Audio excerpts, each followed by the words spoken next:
I'm live. I'm just waiting for YouTube to set me up. Good evening, everybody.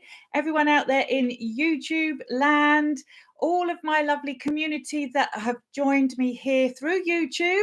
My name is Claire Broad. I'm a medium and a best-selling author and a spiritual teacher to throw in the mix. I know lots of you come over to me from Instagram as well. So I just want to welcome everybody who is joining me here this evening from whichever platform you have found me on, through my books, just being in my workshops perhaps, training for the College of Psychic Studies, however it is that you found your way to me. Maybe you're just on YouTube and I've popped up in your algorithms somehow. I just want to welcome you all. Hi John, how lovely to see you. I can see people joining me here now. I've got live chats on, so this evening what I'm going to be doing is answering more of my viewer and community questions. I wanted to come here live to be with you before Christmas, to spread a bit of Christmas cheer. I don't know if you can see my little robin here. Look, I need, robins are up. I'm going to move the camera. That's probably better, because robins are a sign often seen by people in the spirit world. So I wanted to have my little Christmas robin on, and we're going to spread a little bit of Christmas cheer. Who have we got joining me here? I can see names flying in. Jenny F. Hi, Claire. Hi, Jenny. And Lisa McRae. Hello. Nice for you to join me here. There are others coming in. I'm getting messages here. Molly. Hi, Molly. How lovely. And Claire Vows. Beautiful Claire. Jojo. Hi. It's just wonderful. At least I know you're receiving me. You're hearing me. I've got this reflection in my glasses here. It does annoy me, this. I can't seem to get rid of it because the computer screen. So sorry if that's a bit distracting. But, we'll get it together. Oh, look. And there's my lovely mum, Anne, tuning in. Where would we be about our mums, both in spirit and here in this world?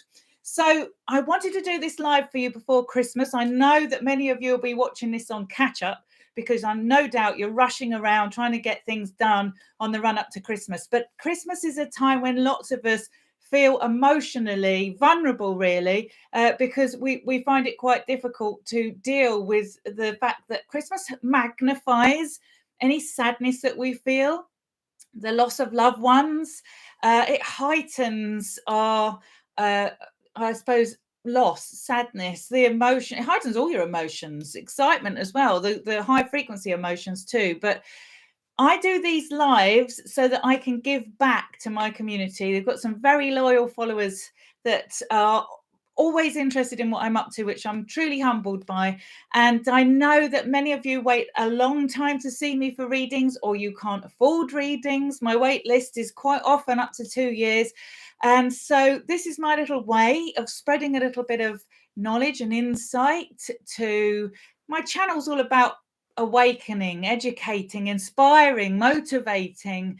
So if you haven't clicked subscribe, please do so, because then you will receive notifications about other content that I post here. And I plan on doing that much more in 2022. But, I'm here tonight for you, for nothing, for free, to spread any insight and knowledge that I can with you about mediumship, spirit communication, the afterlife, to shed knowledge on spiritual awareness. It's not just about mediumship and spirit communication with me. I've been 25 years now developing as a medium, because you never stop developing. So I have been in touch with the realms of spirit, working with the public for 25 years. But I gave my first message at the age of 4. So the spirit world has been a part of my life and my part of my consciousness my whole life.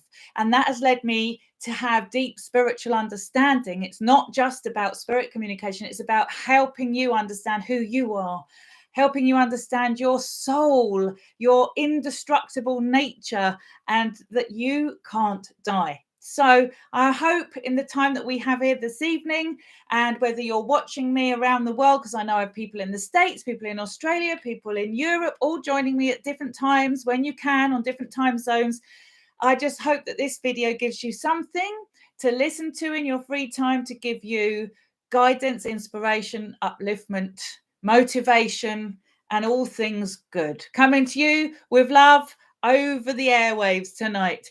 So what I'm going to do, now I've explained that, is I'm going to jump into the questions, because I have a lot of questions. Lots of you write to me asking me if I can please answer your questions. I get it all the time, and it just struck me that it's a good idea really to do it in a video, because we can all benefit from those questions that you're asking. Because if you're asking a question, no matter how silly you feel it might be, you can bet your life others are asking it. And so we can be helping many people, not just you, in your search for answers about life. And life is much more than we think it is. So here we go with our first Christmas question for 2021. Jodie Curry, she sent me this message. Oh, I just whistled then. Sorry about that. Didn't even know I could do that. Saying, oh, I can see this popping up. Houston, Texas. Mwah! Hello to you. How lovely. My name is Mando and want to know if anyone has messages for me from the afterlife. Mado, welcome. Thank you for finding me here at my community. Just so you know, I don't do live messages from the spirit world for one individual like this on a live. That's probably going to disappoint you, and I'm sorry if it does, but I'm very honest and open, and I always just say it as it is. If I was to sit here doing live readings for one individual, it wouldn't resonate with anyone else. Plus, on a live format, I can't give you what's known as evidence of survival and give you information that you can validate back to me quick enough so that it has any kind of, impact or meaning. It just doesn't work well. And I refuse to compromise the quality and the integrity of my work. I know lots of mediums out there do live broadcasts and they give tidbits of information, and I'm not judging them, each to their own. This is just the way that I work. So I hope instead what you'll get from me is knowledge and understanding about your loved ones in spirit, so that you can have comfort, know they're there with you, because I'll be sharing information that's much more insightful and that will hit everybody who's watching, not just you. So I hope you understand. There's Jodie Curry. Hello. We've got Lindsay joining us. Oh, and Cisco from the States. Well, hi, Cisco. Cisco, I'm sorry. I know I haven't got back to you yet. It's been so busy. I will do, I promise. And we've got Stacey from Get Bold with Stacey from America too. This is wonderful. So, okay, that's lovely, Mando. Thank you for your understanding. Okay, so let's get on with this question as I was, sorry. So Jodie Curry, she's asked me, what would you say to someone struggling with suddenly losing a sibling? Sorry about this, Jodie. I'm sorry to hear that. Nothing worse than losing a sibling. When I don't know if you've got a very close relationship with your siblings like I have. I can imagine it's a bit like losing your right arm. They're always there, aren't they? And suddenly they're not. And you don't expect them to go. You kind of have that expectation of parents to go before you, but not siblings. So it's hard to wrap your head around that one. But anyway, what would I say to someone struggling with the sudden loss of a sibling, but who is feeling enlightened due to recent spiritual discoveries and now is lost and wishing for the type of freedoms that those in spirit have? Isn't that the most amazing question? I think so, Jodie. Shows that level of awareness already. You've got that spiritual understanding that your sibling is in the spirit world, and that life goes on, and it leaves us with this feeling of separation, where you know that they're well, and that love is eternal, it's unconditional, and that they're now in realms of spirit and doing well, and you're here in this physical world still having to go through the trials and tribulations of being in a material world. And let's face it, life, well, as Buddha said, life is suffering. I mean, I think that's a little bit negative, because it's not all suffering, but we do suffer. We suffer all the while that we can't get on top of our thoughts. And we suffer obviously physically if we suffer with pain. So it's a harsh reality here. And many people, when they come to some kind of spiritual understanding, myself included, can feel pangs of homesickness. It's a very strange experience, because your soul understands and knows that you are much more than this physical experience, that you are an eternal spiritual being having a human being experience. And so, you can get that sense of, I want to go over there where they are, where my loved ones are, because I think that it's brighter, better, that you don't suffer. They're free of their physical sufferings. However, Jodie, this is what I would say to you. Two things. I believe that you sign up to come here. I know a lot of people can't believe that we would even do that when they come into this world and see the strife that many of us have to, deal with. But you come here because you're going to grow, because from a physical experience, you can understand and be led back to your soul, to unconditional love, to the unconditional nature of yourself. So you are here for good reason, and you are here. You have a time to come in and a time to go out, and you won't be going home before that time. So you have to understand that if you're here right now, it's a gift. It's a miracle that you made it into the physical world. The chances of you being here on this planet right now are trillions to one. It's ridiculous how you've managed to get into consciousness, into human form. So you are here, and there are gains to be had from being here that you can't have in the spiritual world, which is why you chose to come into the physical form. So as much as sometimes we feel like the grass is greener on the other side in the spirit realms, it can't be, because otherwise you wouldn't choose to have this experience. I would say it's all about the duality of things, as always. So a core running through most of my teachings. There are gains to be had here. And also, every spiritual teacher that ever walked this planet who is worth their, weight of gold has always taught that you can reach heaven within yourself here, right now, in the physical world, just as easily as you can in the spiritual dimensions. So here's some food for thought. Yes, our loved ones are in the light. They are in unconditional love. They are existing in the realms of the spirit where they are most suited to residing. And that is free will and free choice for them, because it's a multi-dimensional reality as to where they choose to reside. But is it always better? I don't know if it's better.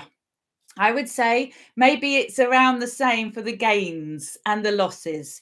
And that might sound like a crazy thing, but I think this world can be just as wonderful as the spirit world. That's what I'm trying to say. And the spirit world is marvelous, absolutely awesome. There is love available to us in the spirit dimensions that isn't available to us here, or it is available to us here, but we have to access it through a spiritual practice. Most people walking around in our earthly world don't seem to have the ability to love unconditionally, like you can experience with the love of loved ones who have crossed into spirit guides and higher evolved beings. That much is true. And also in the spirit dimension, you are more in touch with your source, indestructible nature, in touch with your soul and your soul family, and the unconditional nature of love that you can dwell in. You are free from physical pain, but you still have to grow spiritually. And so as above, so below, I always teach this. I'm very much into the Hermetic philosophy of as above, so below. You could still be in the spirit dimensions and still have to work through your understanding, because you can only be evolved to your level of awareness, both here in this world and in the spirit dimensions. So at the end of the day, I guess what I'm trying to say to you is, there is, in your mind, it sounds to me like you are homesick. You feel like your siblings are back there. You miss them. You want to be in that love, that they've got the better end of the deal because they can see that there's life after death and that they live on. And you're stuck here in this material world with the frustrations that come with it, suffering with the grief and the bereavement and all of that too. But I would say that in the spirit dimensions of life, you can still have to work through all of that if you haven't yet reached a level of understanding where you move into higher states of consciousness. And you came here in order to learn to rise above all of that, to have these experiences and to move into higher states of consciousness. And as your sibling has passed, they've triggered in you a spiritual growth, which is fantastic, because through that experience, and it's sad, isn't it, that we grow through our pain, but through that experience, you are now spiritually evolving.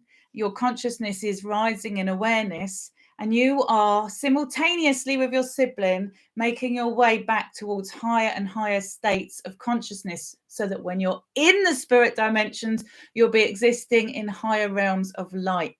That's my take on it. So that's what I would say to you.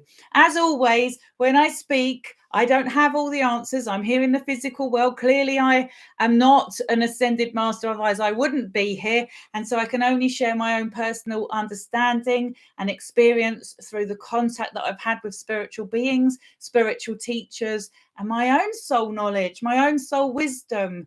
Go within yourself. You've got all the answers. And when you go within yourself, you never have to feel the separation between you and your siblings, because that love was never a physical thing in the first place. And in fact, an aspect of your loved one was never physical in the first place. You are touching and connecting with people when you are in a state of unconditional love with them at a much deeper level than just the material world. And when we can get into that knowledge and own that as our truth, we can manage our grief and our loss. So I hope those words are a little helpful for you, Jodie. And I want to just say thank you so much for putting that question to me, because I know that somewhere in that answer will be a lot of help for a lot of people. I'm just seeing lots coming up here. Julia Guest, hi Claire, today's 1 year since I lost my daughter. Julia, parents losing children gets me every time. As a mother myself, I am always inspired by the way that parents manage to continue to live with their babies over in the spirit world. That proves the nature of unconditional love. Really, it does, that you're able to find the strength in your spirit to carry on and live in honor of them. I saw a medium 5 months ago, and she said my daughter woke up in spirit, shocked to be there. Could that be true? Okay, now mediums have a responsibility. I want to put this out there first of all. Mediums have a responsibility to watch what they say. Okay? Was your daughter shocked to be there? Here's my answer to that. When we cross over so easily, because we cross very suddenly and unexpectedly, we wake up on the other side of spirit, it's going to be a little surprising, but not a bad surprise, and not shocking as in that she's lost or, is lonely or on her own. Okay? She could well have crossed, because dying is, not dying, death. I'm going to say death is easy. It doesn't exist. It's like going to sleep and waking up in another reality. It's that simple. So sometimes spirit people, and you're a spirit person, so put yourself in those shoes, can wake up on the spirit side of life and just be quite surprised they're there, because their passing was just so easy, quick, smooth, pain-free, and they're in their home, that they can be surprised to be there. But are they unsettled? No. And no one ever passes alone. So your daughter is absolutely fine. She would have been greeted by loved ones, her own spirit guides, her own soul family, and she will be in the arms of loving ancestors, teachers, and people in the spirit world who dedicate their time and choose to give in service in spirit for those people that cross over. And I've seen so many beautiful children in the spirit world. But, obviously depends how old your daughter is.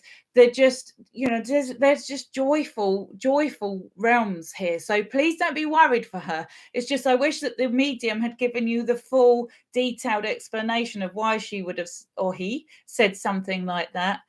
Because I understand as a parent, if you lose a child and they're in the spirit world, you want to know that child's settled, well, and with loved ones, and they're not on their own. And all of that should have been given to you. So I hope it was, and I hope that helps. Okay. I wouldn't say shocked and scared. If anything, just surprised, loved, and wrapped her mind around it. But without doing a connection, I wouldn't even know if that was even true. So let's just put that caveat out there too. I didn't do the reading, but that's my take on it. Okay. Okay, just having a look down here at some of your questions. I can see Cisco saying, we're here to learn. Yes, we are here to learn. The hardest thing is to reincarnate. It seems to just happen naturally, though, doesn't it? And we've got Lisa McGrain saying, Claire, my father passed last Thursday. I was blessed to hand him over. Isn't that beautiful? What beautiful words. I promised him it would be wonderful and to trust me. Just reassure me I was right to make this promise. Lisa, hand on heart, you cannot die. You are a soul that is indestructible. You are consciousness. You are energy. Your dad cannot die. Death is the next great adventure. I hold no fear of death whatsoever. I don't relish the idea of how I'm going to pass, because we all sometimes suffer in pain, don't we? Or it can be a little bit traumatic sometimes, the actual dying process, that let's say it as it is. But you are absolutely right to reassure your dad. And can I give you a little bit of comfort and a reassurance even further than this? In the readings that I've ever done for people where loved ones hear, nurture, and guide their loved ones over into spirit, they often return to me saying that they reached higher realms of love and light in the spirit world because they were passing in less fear. They were passing in love. They were passing knowing they were nurtured and secure. And because of it, they had a smoother transition into what my spirit guide calls the summer lands. You have given your dad a beautiful passing. You should feel really good about that. I've lost count of the times that I have heard people holding on to their loved ones. Please don't pass. I don't know what I'm going to do if you're not here. This creates that kind of needy bond and doesn't allow loved ones to let go and to move into higher states of love and consciousness. You have given your dad the permission to do that. I promise you, he's in a better state of being because you have done that. Well done, you. Beautiful, beautiful message. Okay. Jodie, I'm glad my response helped you. We've got Jojo there. My mum passed 3 weeks ago and I wish I could be with her there because my dad's there as well. I'm so sorry that everybody, what is it about this time of year? Maybe it's happening all year round, but it's just like I said at the beginning of this video, when there are passings, when our loved ones transition into the spirit world around Christmas, it's even harder, isn't it? It just, I don't know, well, I suppose the only good thing is you're dealing with the first anniversary, the first Christmas without them, when it's all just happened and you're not delaying that inevitability, but at the same time it's hard to have it all coming at you at once like that. I'm sure people don't feel like celebrating, and why would you? That's absolutely fine. But I will say, in the spirit world, they do seem to love Christmas. I'm going to touch on that in a minute. But I just want to obviously finish on this because 3 weeks ago, Jojo is very, very raw still. And I can understand that you're feeling like you want to be back with your family because your mum and dad are there. Because why? Why? Because mum and dad feel like home. And we feel when our mum and dad go that safety net has gone. Now, I want to encourage you to understand and go within yourself and find your soul within you. And if you do that, you will access that realm of home. Not only will you be closer to mum and dad because they're just a thought away, but when you understand within you is everything you ever need, that you are that, then you won't feel or have the need to be with them quite so badly. But you know, you're in the throes of healing. 3 weeks ago, this is all raw. Everything you're feeling is very natural. So give yourself a bit of TLC. Hang in there. Mum and dad would not want you over there, would they? Let's face it. You know, they gave you life. They want you here to take life by two hands, live in honor of them and live well. Okay, I'm just having a look here. Oh, coming down your comments. So there's so much going on here. I'm just trying to read them all. Claire, I once had an experience during a tough time in my life where the light in the room changed to a peachy gold glow and I was filled with unconditional, immense love. Was that an angel? Oh, isn't that beautiful?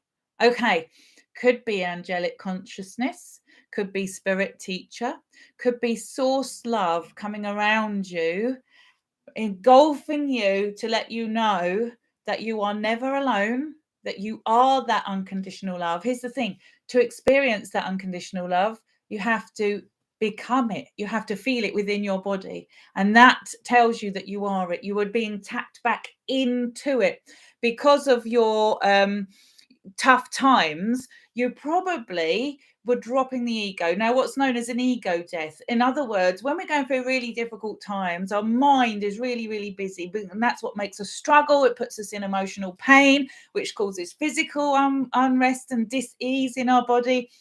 All sorts of problems can happen.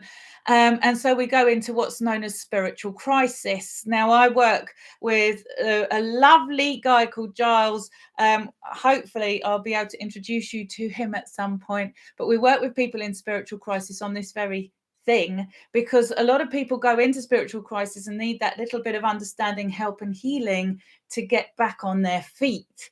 And so what happened to you there, my take on this, and it is my opinion because I obviously wasn't there, is that the unconditional nature of source and your soul, you were tapped into it because of your suffering. You probably were letting the mind go, surrendering. And as you did that, your soul tapped you in to the unconditional source power that is around us all, from which we all come from. And your guides or angels can come around you and help you to do that. So could well have been, again, I wasn't there to pick up on it or to perceive. There are angelic beings, there are spiritual teachers, there are many, many spiritual intelligences out there, not just our loved ones and ancestors. But the main thing is, it doesn't really matter what it was. What matters is that you tapped into that. And when you tap into that power, because I don't think that love is a feeling, I believe that love is an energy that has an effect on our physical body or energy body and creates a feeling. When you tap into that energy and that power, you then are in tune with the greater reality around you. That's where you're headed. Beautiful experience. Love, love, love that. You're saying you think I'm right. Thank you so much. And you love my books and videos. Thank you so much. I'll carry on the videos, and I'm so humbled from all of you who read my books. Honestly, I really am. I don't take that lightly. I'm reading your comments over here for you, if you can see my eyes darting around. I'm also trying to speak to you at the camera. Now, I've got another question on here that I need to answer. So keep your comments coming in. It's just absolutely lovely seeing you all in there. It's lovely us connecting together in this way, being able to just share. I know it's me doing the talking, but I'm hearing you. I'm reading what you're saying, just to share in this connection with you live here together. It's lovely. Thank you so much. Okay, lovely, John. John, you've said to me, hi, Claire, I believe in spirit, but what created spirit/soul? Nothing like a small question, is there, John? I love it when we can deep dive. What a great question. Now, obviously, if I said that I definitely had the definitive answer on that, I think you could probably pin me up as somebody who was a bit deluded, trying to be a cult leader, or basically just was so full of themselves, they thought they knew everything and they couldn't possibly have any doubt or question left in them. I can tell you from my understanding, you chew it over and you make your own minds up. For me, everything around me that I interact with, based on the spirit communication and the interaction I've had and the interactions I have in this material world, is energy. And I touched on this just a little bit in what I just said earlier. You are unconditional love. And that is a power. It's an energy. It's an intelligence almost in its own right. It is so powerful, everything springs out of it. And I can't get you to understand this with your mind. The answer to this lies within here. We always have to transcend the mind when we're talking about spiritual understanding. But you are first and foremost source energy.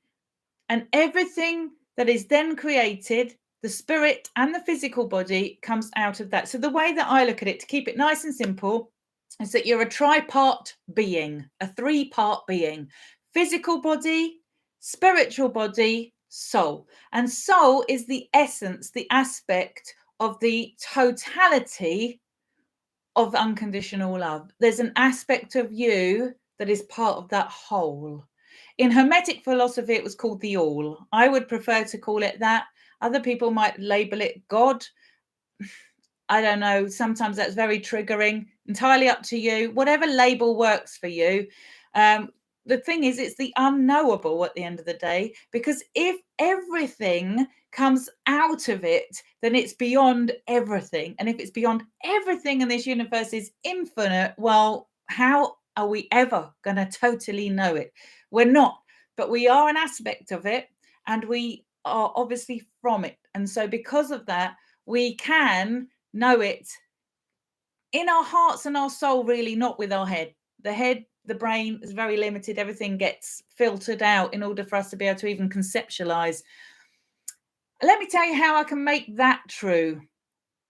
You know, when you walk into a room and two people have had an argument and you feel the energy first, you walk in, you feel that energy, then the head starts saying, what's gone on here? I don't feel right. Let me look at their body language. Have they had an argument? But you will have walked in to the energy first, and it will have had an impact on you because your body is a transmitter and receiver. And so you're doing it naturally anyway.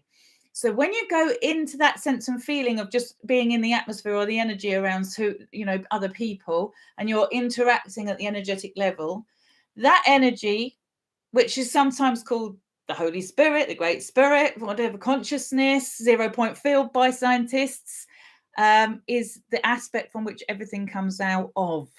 Now, also, just to keep this as simple as I can, because this is a real deep question, so I'm aware, John, that I'm really answering this in simplistic terms, okay?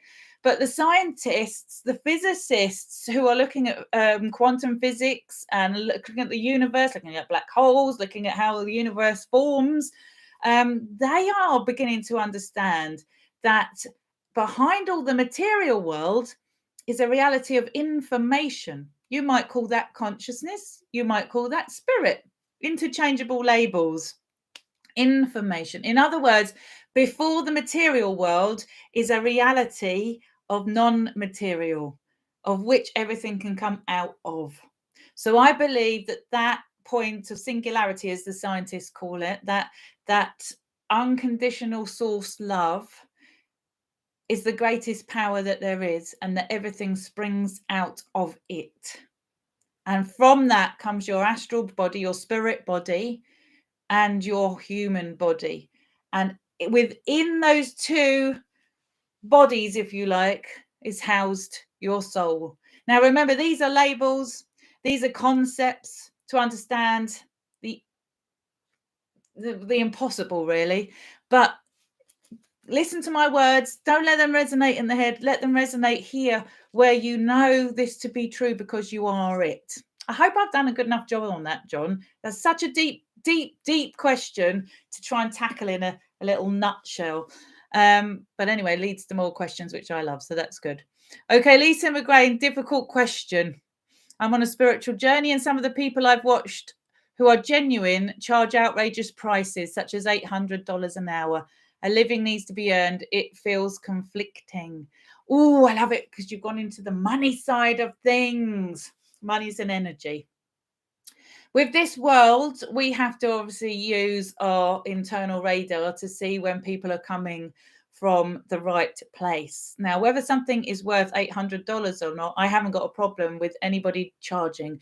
We are in a universe that provides abundance if we allow it to. The question would be, are you getting value for that money? Was the money worth it? And only you can decide that. Now, I believe, for instance, I've seen people charging $3,500 to give a chakra cleanse. Okay, something like that is questionable. Is that value for money? Was the service worth it? However, you've got the other end of the spectrum, which is, why don't some people who are spiritual practitioners, who are very good at what they do, value their time their ability and their skills enough. We are very guilty in the spiritual community for having a narrative play out on the back of our shoulder there that says, if you're spiritual, you don't charge. And if you do, then you're fraudulent or you're doing it for the wrong intentions. Your time is the most precious thing that you can give to someone. On top of that, your knowledge and your ability. So there is a balance, I believe, to be struck, which is charge what you are worth and own your value, because money is an energy, but don't be ripping people off just because you can. The balance needs to be struck, and only we can decide where the value lies in it. So if a medium is telling you why they're charging so much, this is what I try to do when I set my prices. I have to earn, I have to pay bills, I have to live in this world, and also I don't feel guilty for making money, because with the money, then I can do more and I can work for spirit more and I can give more. And there we go. It allows me to do this full time. Otherwise, I'd have to have a full-time job and I wouldn't be helping anyone. So I don't feel guilty, but what I do is try to explain to people, this is why I charge this much. This is my time. This is my knowledge. This is my ability. This is what I feel I'm worth. That's why I charge this. If you agree, great. If you don't, please go and find somebody who is in resonance with your charging. And I'm totally with you. We all smell a rat when we know that we're being overcharged for something.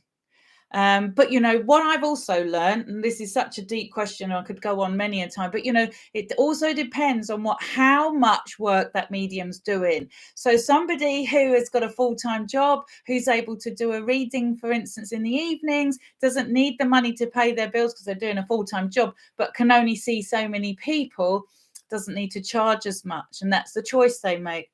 Other people might have staff. They might have to pay a secretary, an agent, or offices. They might have to have premises because it's become their work. They clearly need to earn more. So it isn't really about should a medium charge, because I don't have any problem with that. Even the churches need money. Everything in this world needs money. It's not about the money. It's about the integrity, the openness, and the willingness of that person to look at what you're saying to them as if it's value, if you're getting out of it if you think it's worthwhile, if you feel that what you paid is worthwhile. So it's great that you've put that to me, because it's given me a chance to, answer you as to $800 being an outrageous amount. For some people, they want to pay that. That's the crazy thing. They want to pay $800 for a reading because they want to feel like they've got the most exclusive, best service on the planet. Have they? I don't know. Where I think there's a real issue is when people are clearly tying people in for more and more and more and more. So if you're starting at £2,000 and that's your starting price, and then you're saying, but to do that, you also got to add another £1,000 on here, and another this on here, and another 500 for that. And if you want this level of service, that is when you're dealing with fraudulence completely. That is the hooking you in and reeling you in to keep you paying.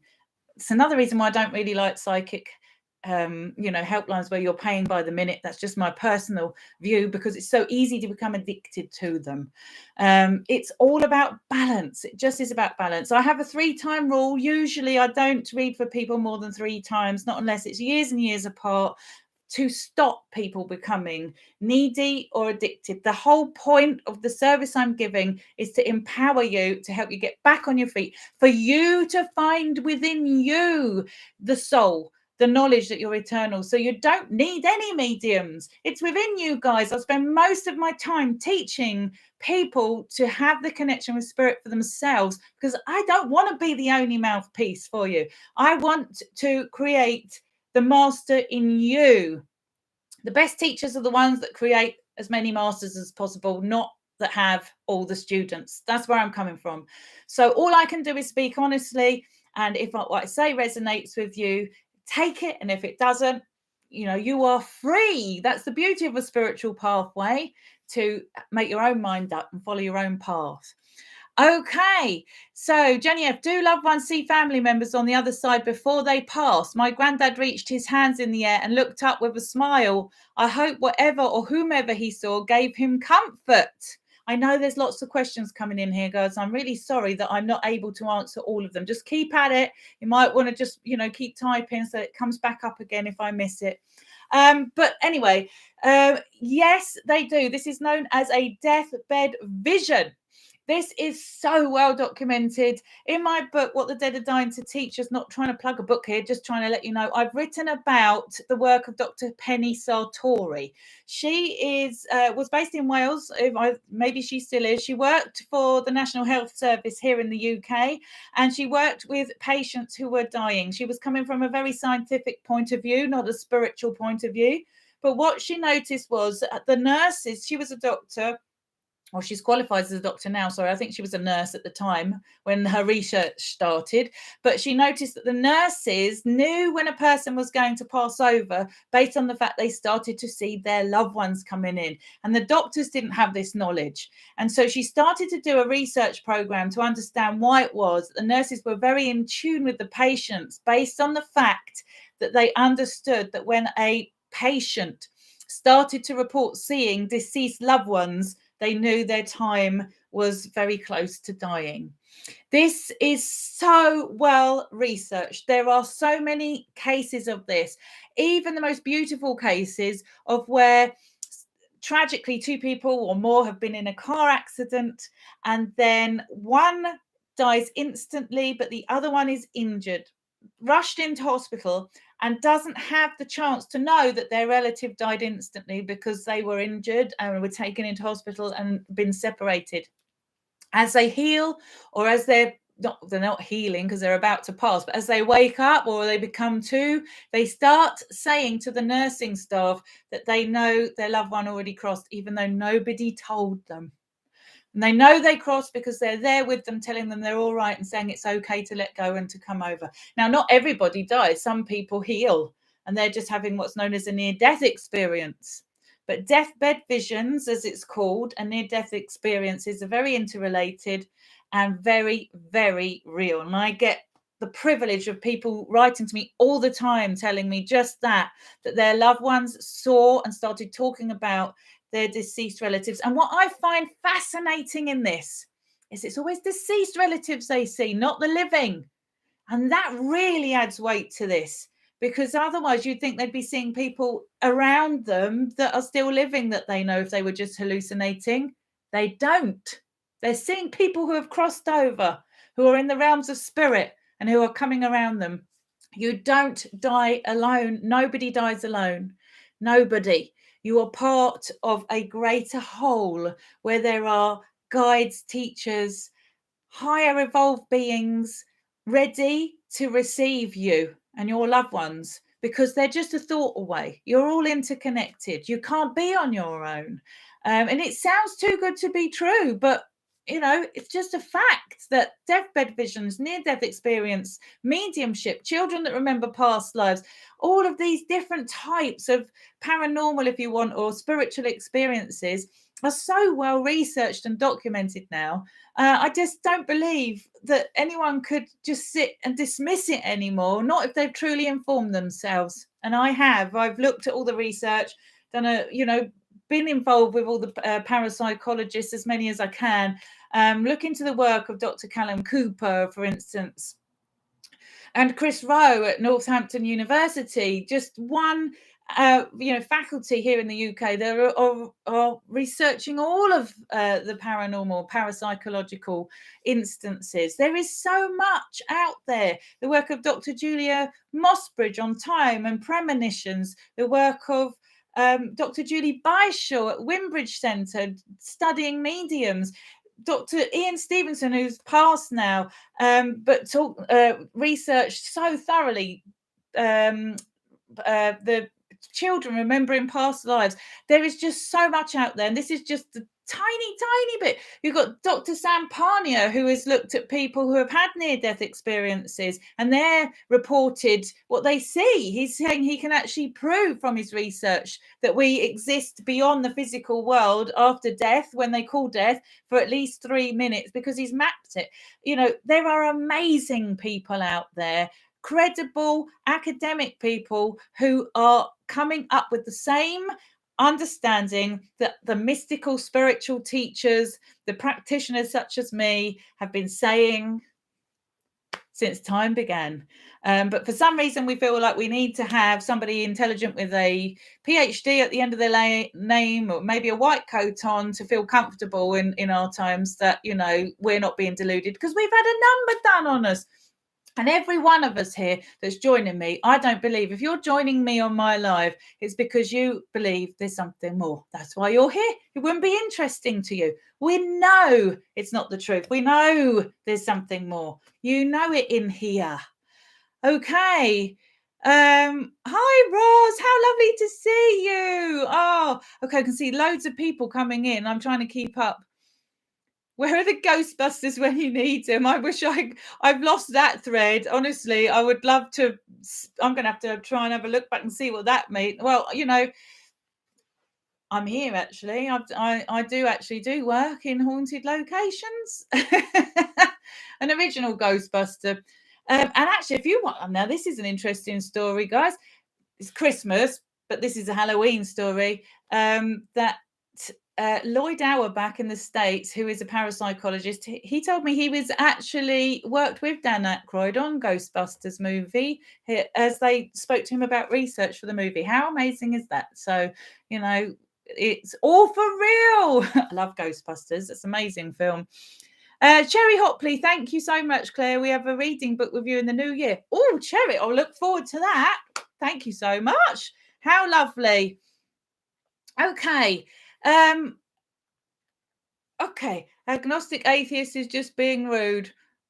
Never mind that. Let them have their fun. I tell you what, I've had so many atheists, agnostics, deniers and cynics is another word. They can't just jog on by. They can't just pass by, because why? Because we're triggering them. There's something within their own understanding that they need to know. And if they're here, maybe they need to be here. I am so not touched by the trolls anymore, by people that have a different opinion. I welcome difference of opinion, to be honest. It doesn't make me feel bad about myself. I sleep very well in the understanding that I have gained over the years, and I bless everybody on their paths at the end of the day. You know, you should be allowed to have the freedom to speak, be able to voice your opinion with respect. And if you can't, well, jog along. You've got something you need to look at in yourself, really, haven't you? That's how I feel about it. Okay. It's nice to, well, do you know what? I always know, once I've got people on that are challenging or trying to put the atheistic militant stance across, I know I'm kind of being successful enough to reach enough people. Just the duality comes with it. It just is part of it. So all of you who are following that might feel that your position is being belittled, or that you are suffering with grief or wanting comfort, and that they're robbing you a little bit of that, don't worry about it. It's just an opinion. It's just an opinion, and we're entitled to our opinions. That's the way I see it. Okay, agnostic theist. Interesting name.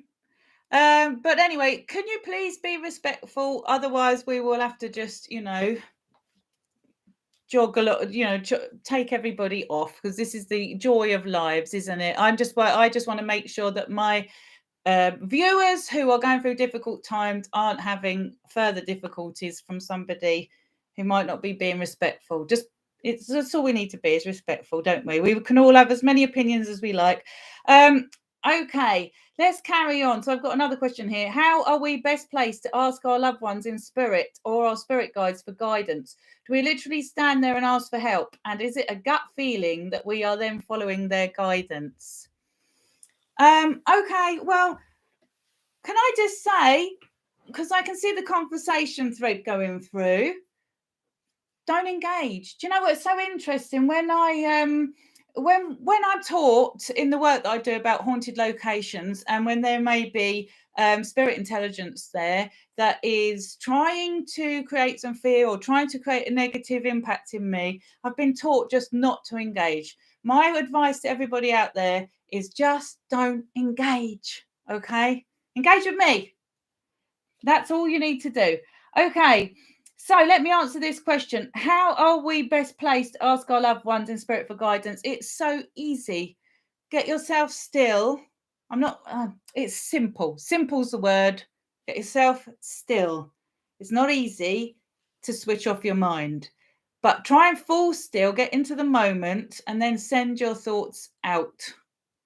You are but a thought away from your loved ones, and it takes a lot of time. There's a reason why this is called a spiritual practice, and that's because you have to practice it. It doesn't just happen. And this is why a lot of, I suppose, people that are locked in their minds, those who are locked in their thoughts, into their intellectual aspect of their brain, love academia, want to just, chew up stuff of the mind.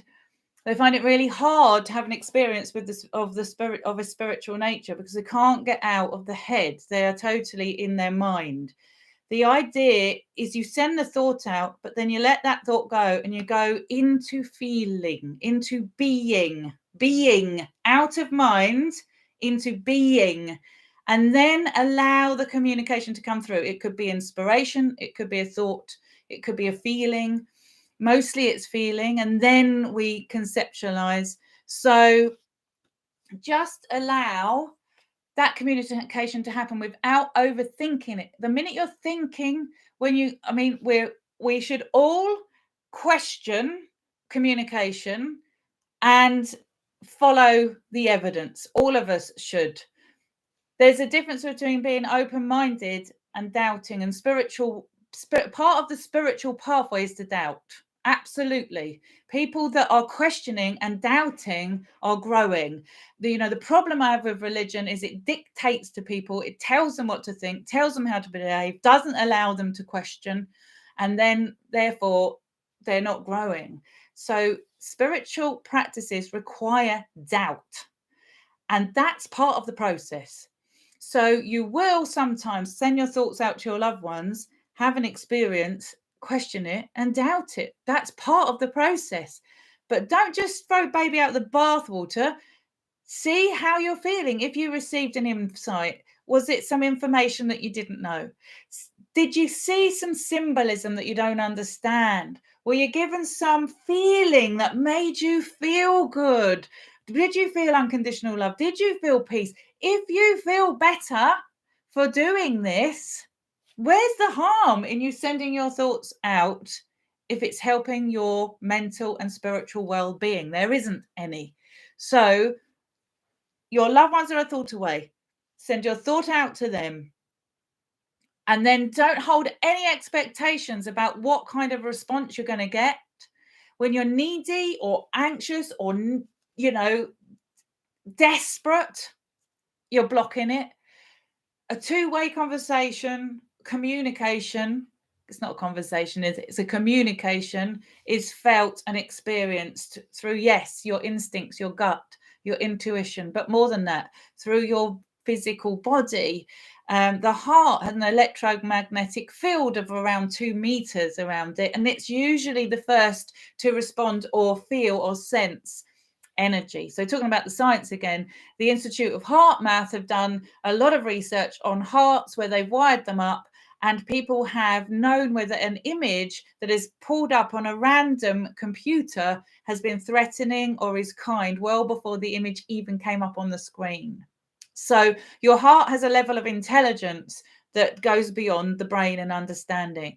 So you're feeling that connection with your loved ones, and then your mind tries to conceptualize it and understand it and make sense of it. And it's there when the mind gets in the way that we then start to doubt, to, niggle away at it, listen to the social narrative that we've been fed.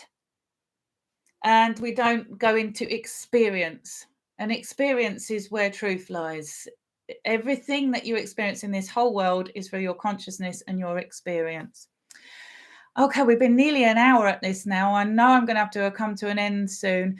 Phil Webster, mwah! It's so lovely to see you. Thanks for doing this, Claire. Very encouraging as always. And feel free to send any trolls my way. We'll do it together. Let's just link arms, you know. Honestly, I've got to that point. I was trolled so much in the early years, particularly on Facebook. You know, I have no problem with people holding different opinions. It's when they're rude or disrespectful, I just delete them now. And I just don't pay the troll. Don't pay the troll. Don't. Trolls need something. They're identified in their minds with a position. So if they take a position, they will feel that they need to defend that position. They're actually suffering because of that. And I've learned that if I feed that, then I'm almost feeding their suffering, aren't I? I just don't engage. Let's just not engage. We don't have to. We can be free of it. Let's go high frequency. But Phil, thank you so much for standing arm in arm with me. I can't tell you how much that means. That is just, united in the heart. Lovely.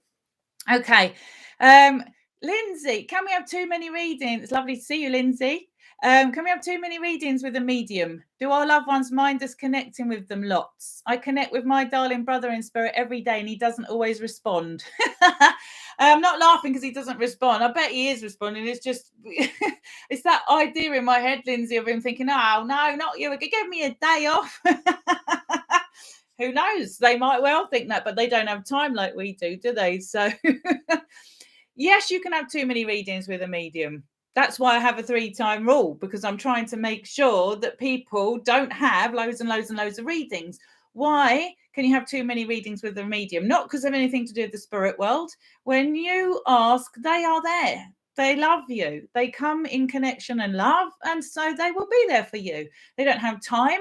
They're not space-time dependent. They're in the realms of consciousness and information and energy. They're not in the physical world. You can't call up the dead. That's another fallacy. They come if they choose. And if they're busy doing something else, or they don't feel that it is the right time or that it's that necessary, they might not make themselves known so much to you. But you can't have...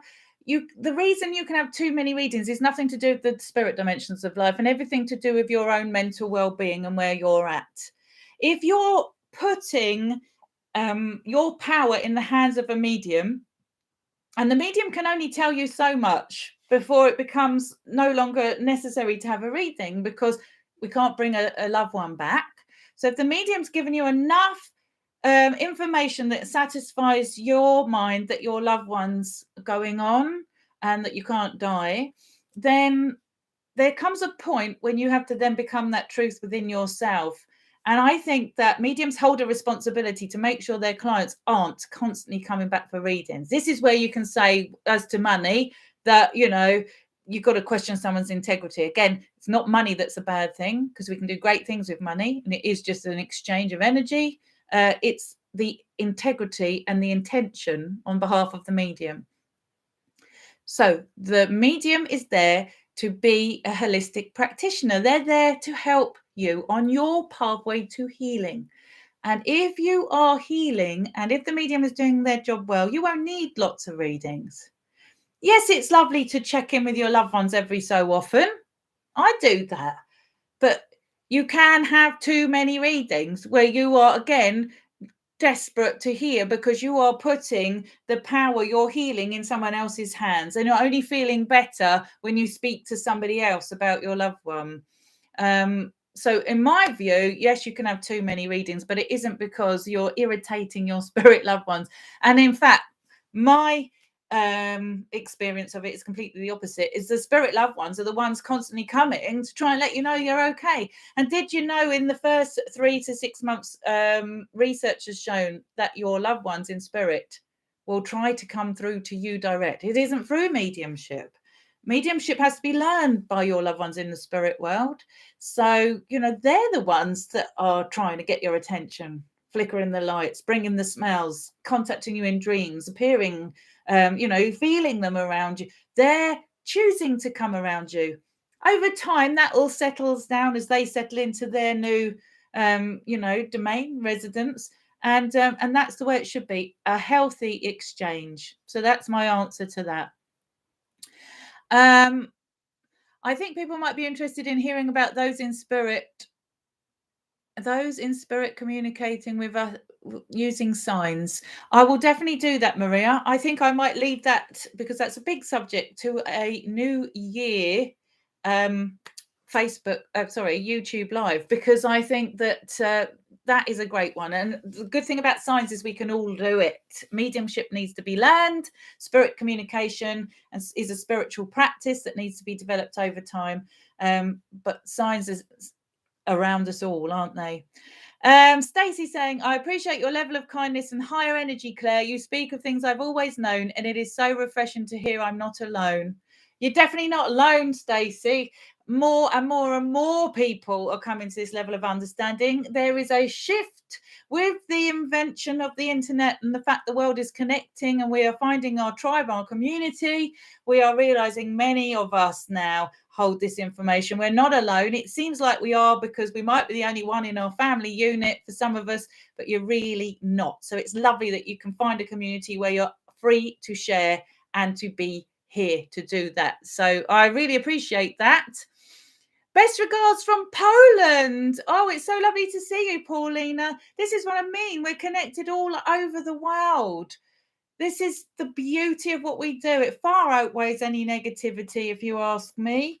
So, it's just lovely that you're here. Right. I have come to the end of the hour here, and I'm very well aware that people's attention span starts to wane. I think I'm going to have to do a different live very soon. This is obviously working well for you guys. There's just so many of you here. It is humbling. What I want to just leave you with is a little bit of insight and information. I spoke about this a bit earlier about the spirit world loving Christmas. For those of you who have lost loved ones, I know Christmas is a difficult time of year to celebrate. Just know that your loved ones in spirit literally are a thought away. And as we all gather together with family here, they love it because they can draw into the same space and be with you all together. Put those decorations up. Celebrate your loved ones. You live in honor of them now. I know it's hard to feel like you'll ever find joy in your life again when you're trying to heal with grief because you've had a bereavement. But those in spirit love it when we come together in love, in excitement, in joy. They're the higher frequency emotions that connect you in closer to them. Your loved ones are existing in the higher realms of intelligence and consciousness, realms of love, realms of comfort, hope, insight, the joyful feelings. And when the reason they love Christmas is when we do Christmas, and we do it for the real reason, not for the material reason, as in coming together and feeling connection with people that we love, connecting at the level of the heart, you raise yourself up closer to them, and they can come around you and enjoy that and feel close to you. Put a chair out for your loved ones. Raise a glass to them. You can't die. Your loved ones can't die. You are an indestructible being. Use this time of year as an opportunity when you're feeling sad to heal yourself, to notice your thought patterns, to try and find a new perspective. Understand that you can't die. You are life. It's as simple as that. So I want you to put those baubles out on the tree in memory of your loved ones. They see that. So many times in my readings, I'm shown the actual ornaments that are put on the tree where loved ones have come round, and they know that you're thinking of them, and you've put a bauble on the tree, or you've put a picture out for them, or you've raised a glass for them, and you're thinking of them. It pulls you both close. because your thoughts are going out, because you're missing those that you love. They miss you too, but they know that they're going to see you again. One day there will be an embrace so amazing that you will have all your Christmases come at once. But until that time, understand this, that in the separation from our loved ones is when we really, truly learn how much we love them. And that love deepens and that bond grows, so that when you're back in spirit one day and you're back with your loved ones, because you will see them again, that relationship has grown even deeper and stronger over time. Hold on to that knowledge. I want to wish you all a wonderful Christmas and New Year. I will be back in the new year. Thank you so much for being here. Thank you to everyone who's watching on Catch Up or watching on my YouTube feed. It is an honor to be able to bring information and insight to you and to have this community forming around me. I don't take it lightly. I appreciate everybody that's here with an open heart, wanting to seek, ask questions and learn. So honestly, I can just see so many of you there. I want to just give last shout outs here. I've got Maria L. Hello. And honestly, I can see it's going too quick for me on here at the minute. Just good night to you all. Good morning, good afternoon, whatever time you're watching this. I shall be back. Stay safe, stay well, and keep hope in your hearts. Mwah!